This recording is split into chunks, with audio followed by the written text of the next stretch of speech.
Biden's latest cabinet pick is the most controversial yet. Meet Dr. Rachel Levine.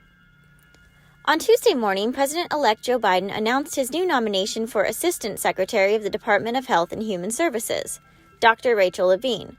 Levine, who was born Richard Levine, will be the first openly transgendered individual to serve in the cabinet, if confirmed.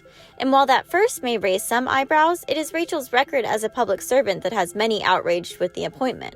Levine currently serves as the Secretary of Health in Pennsylvania. She was in charge of most of the local response to the coronavirus pandemic, which was a disaster. She led the effort to lock down the Commonwealth, which killed thousands of Pennsylvania jobs. She also orchestrated the disastrous plan to allow elderly patients who had tested positive for coronavirus to return to nursing homes, which resulted in skyrocketing death rates among the elderly population.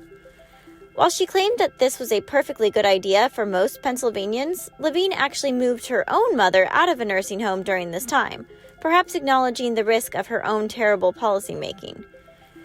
Joe Biden doesn't seem concerned with any of it, though. In a statement, he said, "She is a historic and deeply qualified choice to help lead our administration's health efforts," and praised her steady leadership and essential expertise.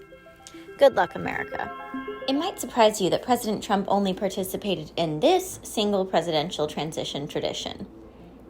Despite different than average circumstances, the transition of power in Washington seems to have been successful without major incident.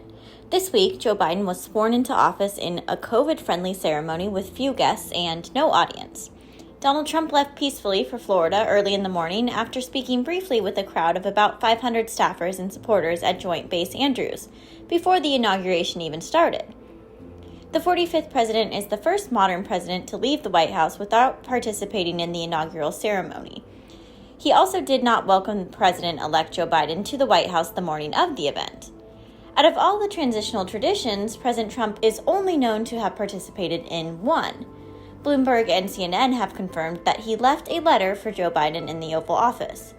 The traditional letter most presidents leave for their successors is said to have been delivered by an aide after Trump's departure.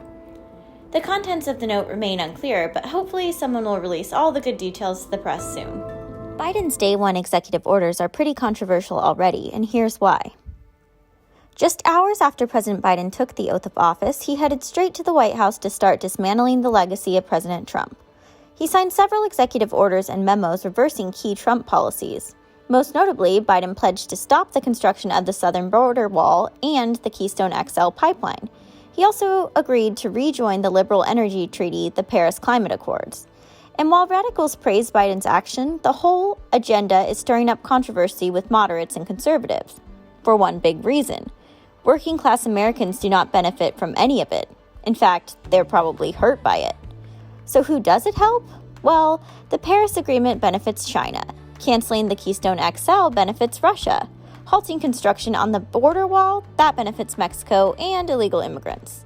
Financial relief for struggling businesses was not on Biden's list. COVID priorities were long forgotten. Just these huge deals for foreign nations. We know Trump prided himself on an America First agenda, but after seeing Biden's Day 1 actions, can we assume he's taking the opposite stance? Maybe this is exactly what an America Last agenda looks like.